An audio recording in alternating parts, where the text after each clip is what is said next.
बिस्मिल्लाहिर्रहमानिर्रहीम। अस्सलाम वालेकुम। मैं हूं हारून अब्बासी। कराची की बेटी दुआ जहरा आज से 10 दिन पहले अगवा हुई। कराची से कूड़ा फेंकने नीचे आई थी अपने फ्लैट से और वहां से वो गायब हुई। पूरे पाकिस्तान में शोर मचा, आवाज़ उठाई गई और चीफ जस्टिस से दुहाइयाँ दी गई कि आप अदालतें खोल दें। ये सारा मामला एक तरफ, लेकिन अब खबर आ चुकी है और ये कन्फर्म हो चुकी है और कुछ सोर्स ये चीज़ कन्फर्म भी कर चुके हैं कि दुआ जहरा लाहौर से वो मिल चुकी हैं और उन्होंने निकाह कर लिया है। 14 साल की दुआ जहरा, उन्होंने अपने जो उस वक्त उनके दोस्त थे या जो भी थे उनसे, इस वक्त जो उनके हस्बैंड हैं उनसे उन्होंने निकाह कर लिया है और वो निकाह मुतलका थाने में भी पहुंचा दिया गया है। और पुलिस ने जब उनको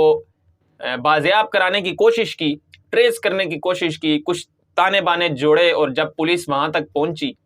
तो फिर पता ये चला कि दुआ जहरा जो हैं 14 साल की जो लड़की हैं, उन्होंने अपनी मर्जी से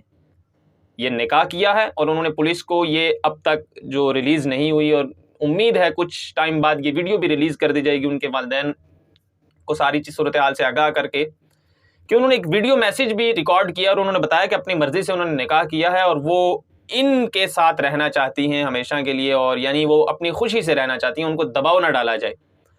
कराची की जहां तक सूरत हाल है और ये सारा वाकया और उनके लिए जिस तरह आवाज़ उठाई गई और पुलिस को ये कहा, और हमारे कुछ ज़राए ये बता रहे हैं कि जब पुलिस को निकाहनामा भिजवाया गया तो तब पुलिस को पता चला, अच्छा ये जो केस आ रहा है कराची में और जो मामलात हैं ये लाहौर से बरामद हुए हैं,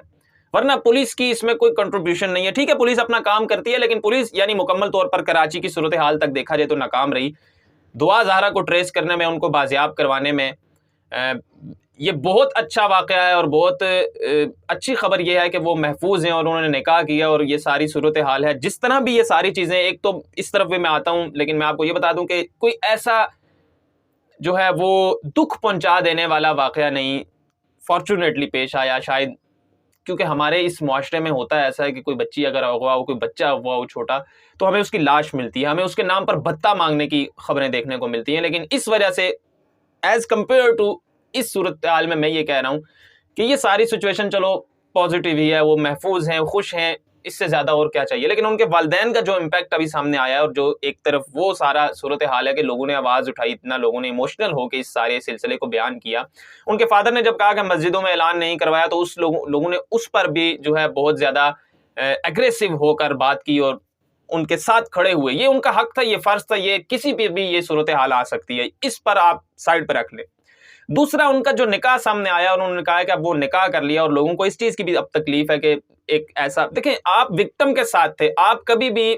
इस एक्ट के साथ नहीं थे कि एक लड़की नीचे आए, प्लानिंग करे, जो भी प्लानिंग उनकी हुई और वहां से वो भाग जाए, वो निकाह कर लें,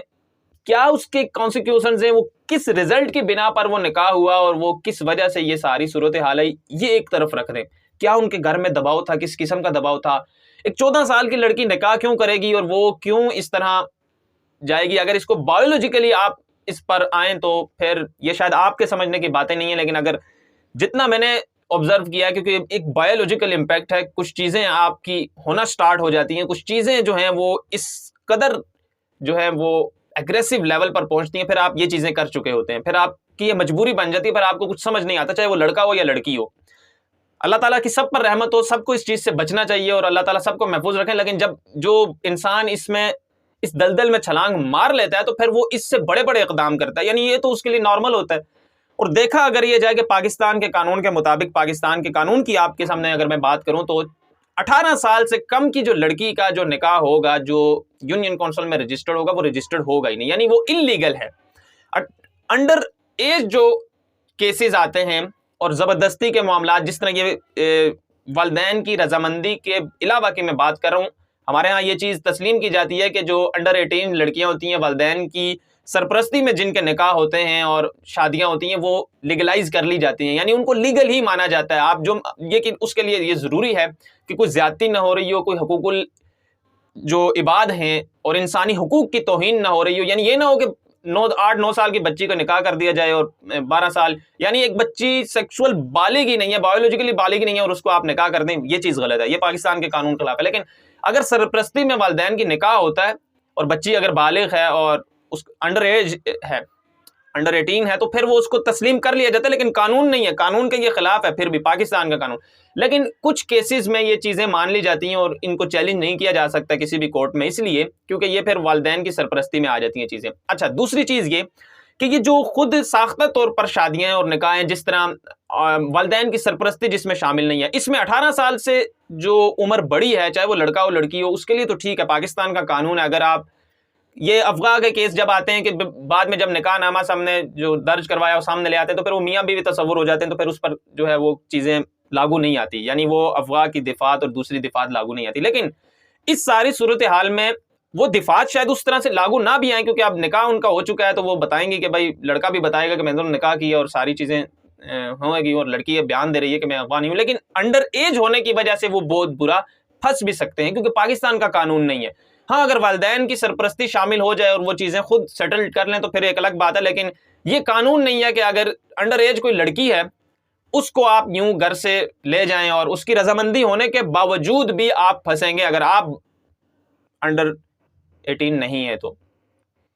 ये बहुत ज्यादा अनफॉर्चुनेट वाकया। अगर ये बिल्कुल, अब कुछ लोग ये कहेंगे जी निकाह ही किया ना कुछ, ये तो नहीं किया, वो ठीक है, सारी चीजें ठीक हैं, अपनी अपनी वैल्यूज हैं हर किसी की, लेकिन ये जो एक मैसेज जाता है इस सोसाइटी को और हमारे जैसी सोसाइटी को, वो बहुत ज्यादा डेंजरस है। ये बिल्कुल नहीं होना चाहिए था। कुछ भी चीजें थी वो सेटल होनी चाहिए। तो इस केस में अगर ये चीजें सामने आई कि वर्गला कर, और इस तरह हो सकता है कि अब आने वाले दिनों में ये स्टेटमेंट सामने आ जाए कि उसने वर्गलाया था, उस लड़के ने वर्गलाया, लाहौर बुलाया और शादी कर ली और ये वाकयात की और धमकियां दी, कुछ चीजें ये भी हो सकती हैं। यानी जब तक आपको गहराई तक चीजें ना पता चले, आप कभी भी ओपिनियन ना बनाएं। आप हमेशा से उसको कंफ्यूजन का शिकार रखें और आप उसमें कंफ्यूज रहें, यानी आप अटल मोहर ना लगा दें कि भाई इसने ये इकदाम सही किया या दुरुस्त किया। असूलन देखा जाए तो ये एक गलत अमल है, क्योंकि वालिदैन की सरपरस्ती और उनकी इजाजत के बगैर इस तरह एक उनको तकलीफ देना, और एक 14 साल की लड़की, अगर तो आप टीन एज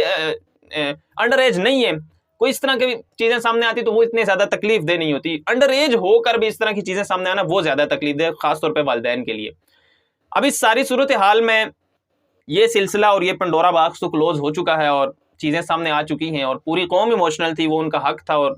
जितनी भी, मैं उस पर फिर कायम हूं कि जिन मस्जिद वालों ने ऐलान नहीं किया उनके खिलाफ कार्रवाई होनी चाहिए, बिल्कुल होनी चाहिए, क्योंकि आप हमेशा विक्टिम के साथ, आप इस एक्ट के साथ तो थे नहीं। आपको कौन सा पता था कि दुआजारा प्लानिंग से आई हैं और वो जानबूझकर वहां से लाहौर गई हैं और उन्होंने निकाह किया? आपको तो इस चीज की खबर नहीं थी। आपको ये खबर थी कि एक बच्ची कूड़ा फेंकने नीचे गई, वहां से वो अगवा हो गई और वो मंजर आम पर नहीं आ रही। आपने दबाव डाला पुलिस पर, मुतलका इदारों पर कि आप काम करें। ठीक है, वो जो मर्जी करने गई, आपका काम है कि इस स्टेट में, ये पाकिस्तान है, ये जंगल का कानून तो यहां पर नहीं अप्लाई हो सकता। आपका काम है, आपने उसको निकालना जहां मर्जी से, जो मर्जी वो एक्ट कर रही है, हम उस एक्ट को सपोर्ट नहीं करें, हमें तो पता ही नहीं। एक बच्ची गायब हुई, वालिदैन ने एक स्टेटमेंट दी कि उनकी बच्ची गायब हो चुकी है, उसमें मदद की जाए, उनको बाजियाब करवाया जाए। आपकी ये जिम्मेदारी है एज अ पाकिस्तानी, और आपकी एज अ इंतजामिया की जिम्मेदारी है कि आप उसको बाजियाब करवाएं। बाद में जो कुछ हो वो चीजें भी आप कौम के सामने अब आ गई ना, निकाह हो गया, अब चीजें सामने आ गई, लेकिन पूरी कौम उनके साथ खड़ी हुई और बहुत सारे लोगों ने कुछ लोगों ने अनफॉर्चुनेटली इसको भी फिरका वारियत की हवा दी और उस तरफ चीजें लेकर जाने की कोशिश की। लेकिन अब तक ये सूरत हाल है। अब आने वाले दिनों में क्या होता है मजीद,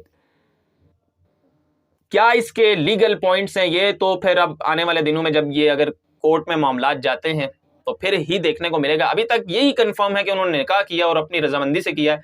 अब इसमें भी कोई सदाकत नहीं है। शायद वो 1-2 दिन में वालिदैन की सरपरस्ती में जाए, उनकी काउंसलिंग जो हुई है इस वक्त, उसमें